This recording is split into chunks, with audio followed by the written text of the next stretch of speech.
Dothistroma needle blight is a common needle blight that we'll see on our pines, affecting a lot of our trees in Nebraska.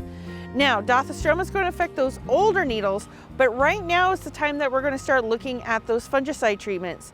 So we're going to be looking at those new candles coming out of those branches.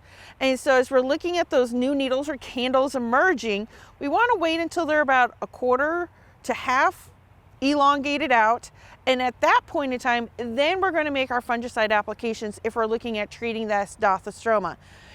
Typically, we're going to be using copper type products, so we're going to make a copper application. We need to apply it to the entire tree, and this is where we typically have to hire somebody to help us because we're looking at 50-foot trees.